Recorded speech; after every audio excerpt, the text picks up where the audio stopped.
Awesome.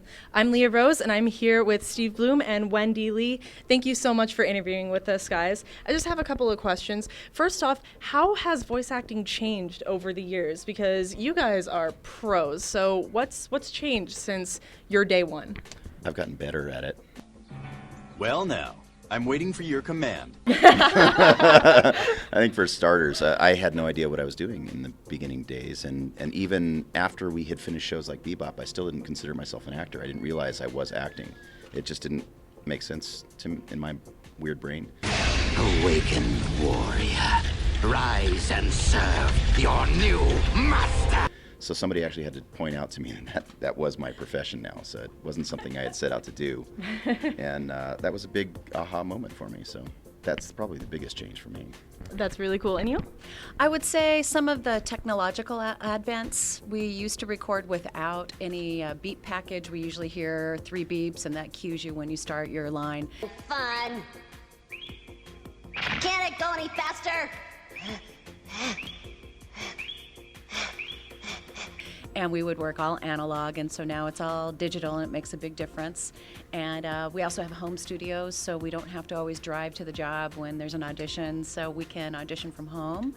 I can't be stuck in one place for long. It'll kill me. My whole family's like that. So there's some conveniences. There's also been some trends where celebrity dubs were really big, and that cut into a large portion of our work. I think now it's kind of getting back to leaving it to the pros. Let's hope.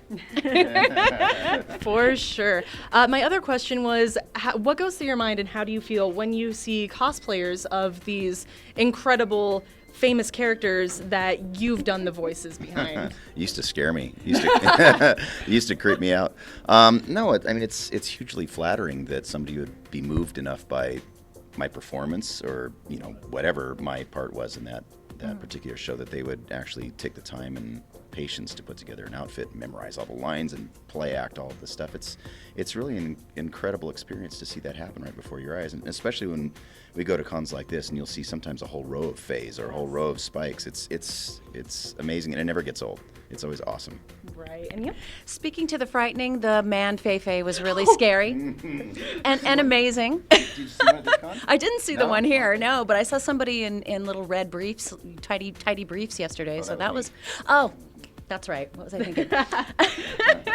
But yeah, it's not only hugely flattering, but it seems in a way it's reviving the art of handcrafting and sewing, and I think that's an amazing form of expression and creativity, and I love seeing that. In fact, I collect photos of all my cosplayers and any of my characters, so that's stuff I always post on Facebook, and I always look forward to it.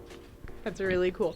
Okay, and one more really quick question is, how do you guys handle the different forms of media that you work in? Movies, TV shows, video games. Are they treated any differently? I'll start with you this time. Sure, they are. The process is pretty much the same. We use a little different miking for films instead of series or versus series.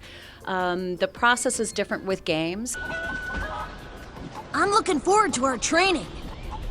Games move very quickly, and you don't always have a script that's in context, so you don't always know what the responding line or the line before yours is, so you have to be very quick and think on the fly. And our business is a volume industry where we need to really get a lot of volume done per hour to keep our budgets low. But there's always a little different technique and approach, but it all comes down to acting. It's still portraying human life and the human condition, and you still prepare for a role the same way you would for a theater role or on camera. It just comes right down to acting. Definitely. Yes, what she said. I mean, really, the difference is the technical aspect of it. In dubbing, of course, we're alone in the room with the director on the other side of the glass, and we're looking at a monitor with the visuals going by and looking at the script at the same time, and so we're just sort of going through that juggling act for that. In gaming, we're just going as fast as we possibly can with a script that thick. Human walks into a tavern.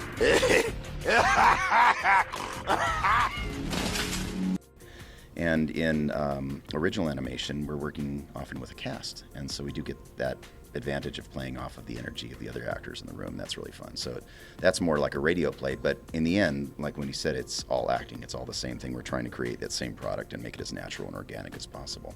Right. That's really great. So that's all that I have. Thank you guys so much for interviewing with me.